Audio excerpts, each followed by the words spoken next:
మహాగణుడును రక్షకుడైన యేసుక్రీస్తు సర్వశక్తిగల నామములో లైఫ్ చర్చ్ వైజాగ్ నుండి మీకు శుభములు.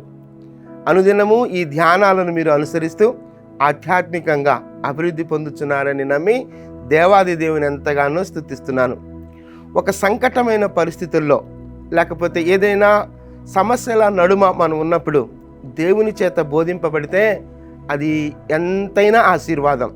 అంత మాత్రమే కాదు, దేవుని చేత బోధింపబడి ఆ పరిస్థితి నుంచి నడిపింపబడితే అది ఉన్నతమైనటువంటి ఆశీర్వాదం. అలాంటి బోధ కొరకు, అలాంటి నడిపింపు కొరకు దావీదు దేవుని సన్నిధిలో ప్రార్థిస్తున్నాడు. దావీదు దేవునిని అడుగుతూ ఉన్నాడు. అది చాలా ఉన్నతమైనటువంటి ఆశీర్వాదకరమైనటువంటి విశ్వాసపు అనుభవం. దేవా, నీవు నాకు బోధించు ప్రభువా, దేవా నీవు నన్ను నడిపించు ప్రభువా అని దేవుని సన్నిధిలో అడుగుతున్నటువంటి స్థితి. ఆ మాటలు 27వ కీర్తన, దావీదు కీర్తన 27వ కీర్తన 11వ వచనంలో మనం గమనించగలం. 11వ వచనంలో, యెహోవా నీ మార్గమును నాకు బోధింపుము, నా కొరకు పొంచి ఉన్న వారిని చూచి సరళమైన మార్గమున నన్ను నడిపింపుము. నేను మరలా చదువుచున్నాను.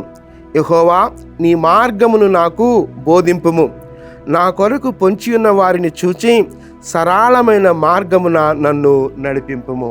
నాకు బోధించు ప్రభువా, నన్ను నడిపించు ప్రభువా. ఎంత ఉన్నతమైన మాట. మన జీవితం ఎప్పుడూ కూడా దేవుని చేత డ్రైవ్ చేయబడే విధంగా, మన జీవితం యొక్క స్టీరింగ్ దేవునికి అప్పగించగలిగే విధంగా ఉండగలిగితే అది ఉన్నతమైనటువంటి అనుభవం.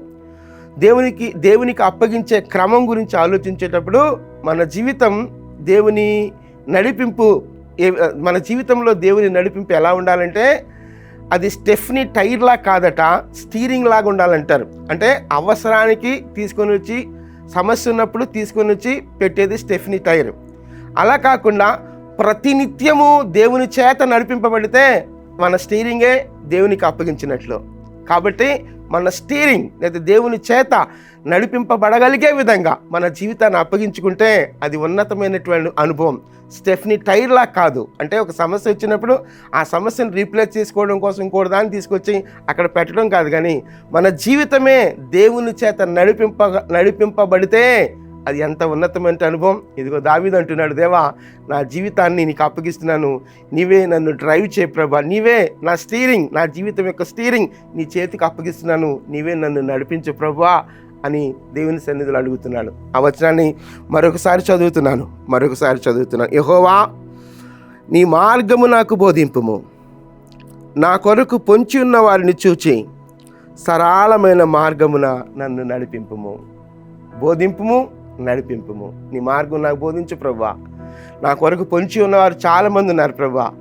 వారికి దొరకకుండా సరళమైన మార్గంలో నన్ను నడిపించు ప్రభువా. ఎంత ఉన్నతమైనటువంటి ప్రార్థన మాత్రమే కాదు, ఎంత ఉన్నతంగా దేవుని మీద ఆధారపడుతున్నాడు, ఎంత ఉన్నతమైనటువంటి ఆలోచన, దేవునికి అప్పగించుకునేటువంటి ఆలోచన.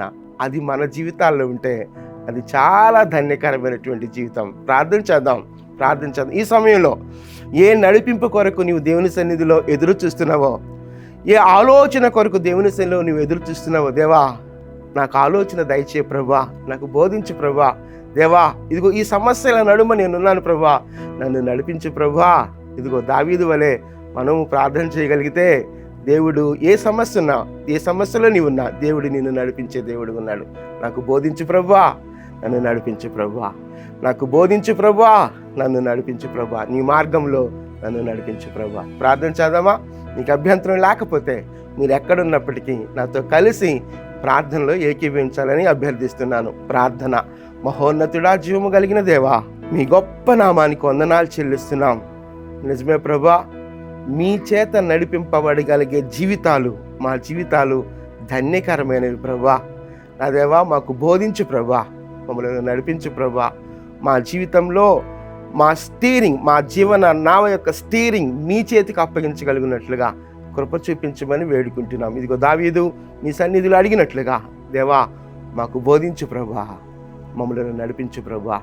అటు రీతిగా మమ్మలను నా తండ్రి ప్రభువా మీ కృపాసనం యొద్ద నుండి, మీ కృపా సన్నిధి నుండి మాకు కావలసిన బోధ, మాకు కావలసిన నడిపింపు అనుగ్రహించమని మీ కృప కలిగిన హస్తాల్లోనికి మమ్మలను మేముగా సమర్పించుకుంటూ ఘనత మీకు మాత్రమే ఆరోపిస్తూ యేసుక్రీస్తు అతి శ్రేష్టమైన నామంలో ప్రార్థించి స్తుతించి వేడుకొనుచున్నాం తండ్రి. ఆమేన్, ఆమేన్. ప్రభు కృప నిత్యము మనకు తోడైండును గాక. ఆమేన్.